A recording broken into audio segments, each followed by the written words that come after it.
Hey everyone, welcome back to my channel. I'm Mackenzie, a 5th grade teacher in California, and in today's video, I am sharing 5 tips to help with classroom organization. Now, I know as teachers, when we are more organized, it can definitely save us some time, so I hope these tips help make your life a little bit easier, especially if you are a new teacher or figuring out what systems work for you in your classroom. Now, before we get started, if you haven't already, please be sure to subscribe to my channel and give this video a thumbs up. That's always appreciated because it allows even more teachers to discover these videos. Now let's go ahead and jump right into it. So my first tip is to get organized with curriculum. And to do that, you're really going to want to understand how your curriculum is organized. This is going to save you more time in the long run because it'll make it easier to find what you need when lesson planning. And then when you are revisiting those lessons next year, it'll be a lot easier to find the materials that you need. So the materials that I have found really work best for me when I'm organizing my curriculum and really most things in my classroom are these storage crates. So I invested in these my first couple of years of teaching and I really use them for everything. And so I use the storage crates, the green hanging file folders, which fit perfectly in those file crates, and then just the regular file folders. So once you have whatever you want to organize your curriculum in, I then take a look at my curriculum and understand how the curriculum is laid out. So for example, my math curriculum is organized by unit and modules. So I'm going to use a green hanging file folder for each unit, and then within each unit, I'm going to have a folder to represent each module. So I would have one green hanging file folder for the unit, and then within it, I'll have all the copies I need for modules 1 through 4. That way, once I'm on that module, I can just pull that folder out and have all of my copies ready to go. This also makes it really easy to get ahead on my copies, and I usually will just make all the copies at one time for each unit, and then I can just file them away, and then they'll be ready when I'm on that unit. Now notice I prefer to organize it by unit and module and not by week or by month because that's not how my curriculum is organized. Whereas for my reading and writing curriculum, that's organized by unit and week. So for each unit, there's 3 weeks of lessons. So for that curriculum, I'm going to have my own separate crate for my reading and writing curriculum, and then a hanging file folder for each unit, and then within that hanging file folder, I will have a folder to represent each week. That way, again, I can get ahead on my copies, pull out what I need for that week, and I'll be ready to go. And then for science and social studies, I do the same thing. I have a crate for each subject, and then within that, it's organized by topic. So for science, I organize it by like ecosystems or earth and space unit, physical science. That way it's really easy for me to just pull what I need. Now, if there are certain seasonal activities you like to do with your students, then I do recommend having another crate that is organized by month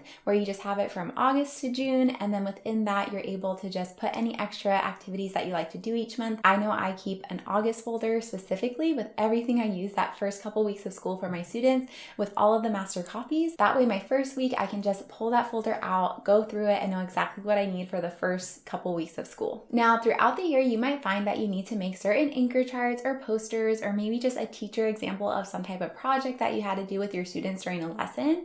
I highly recommend to take that extra time and file that away so that you can use it for next year. So if I made an anchor chart that I needed to use for math for Unit 3, then once I'm done with it and I don't feel I need to have it up on my wall anymore, I'm going to take it down, take that extra time to laminate it if possible, and then just file it into that unit and within that module that I used it for. That way, next year when you are revisiting that lesson, you can already have those materials already made for you, and then you can take that extra time to plan that extra fun activity you want to do, or just take a step back, breathe, and enjoy your coffee. My second tip is to organize your Google Drive. Now that so much of what we do is digital, you probably have a lot of digital resources and materials that you use for your students. Something I wish I knew my first year was to immediately set up Google Drive folders. This is going to save you time so that you can easily find the materials and lessons that you need and just pull them up right away. This is also going to help your future self if you ever change grade levels, or when you're revisiting those lessons next year, you can easily find that lesson or that presentation that you want to pull up for your students. So to do this, you're going to go into Google Drive,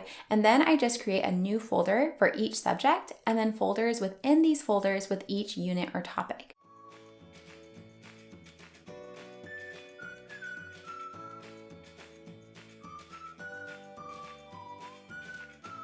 You can also change the colors if you want to color code them. Then I put all the lessons or Google slide presentations or graphic organizers that I need for that unit into that folder. I also like to keep student work samples, especially when it comes to writing, and so I usually will download them from that year and just place them in their own folder within each unit that I can go back to. I also keep a folder for morning meeting games because now I have a lot of digital morning meeting games that I've used over the past couple years, and then I also keep a folder with all of my first week of school and holidays so they can all easily be found. Then at the end of the year, I usually place it all into one folder for 5th grade. That way, if the following year I do need to change grade levels, then I'm just going to create new folders for that grade level.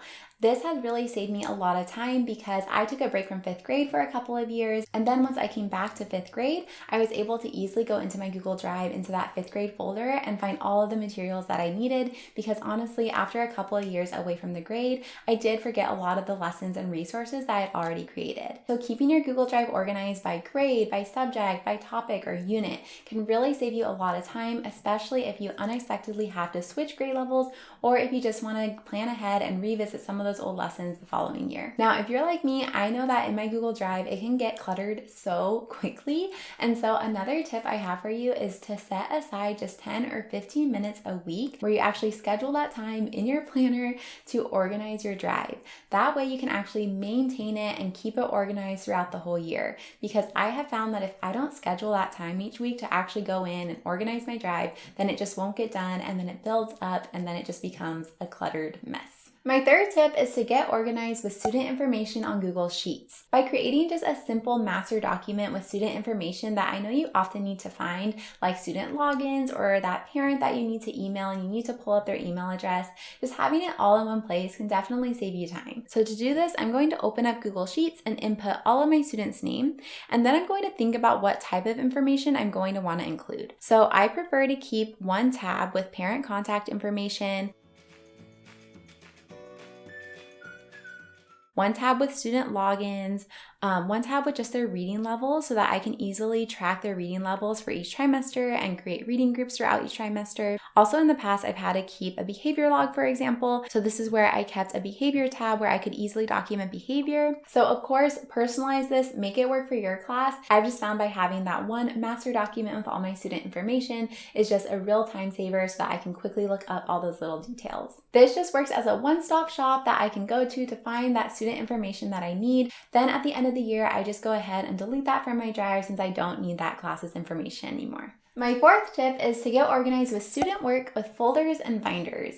So this is going to save you time, especially around report card season, and it makes for a nice end of the year product with all of your students' work at the end of the year. So what I have found that works best for me is again, using those file storage crates and then using the green file folders labeled with student numbers. I highly recommend using student numbers. That way you can use them for years to come and they're not specific to every student. Then within each of the green folders, students are going to have their own regular file folder with their name on it, and then inside these folders all of their student work is going to be returned to them. So this is going to include all of their assessments, any worksheets that are handed back to them, all of their projects, and then even though we do a lot of their writing on Google Classroom, I always print out their final drafts and put it into that folder so they can have their final product at the end of the year. So all student work is always placed into these folders once it's been graded, unless it is homework or just a fun worksheet. Those things will just immediately be returned to students since I don't really need them specifically for grades. Then once it's report card season,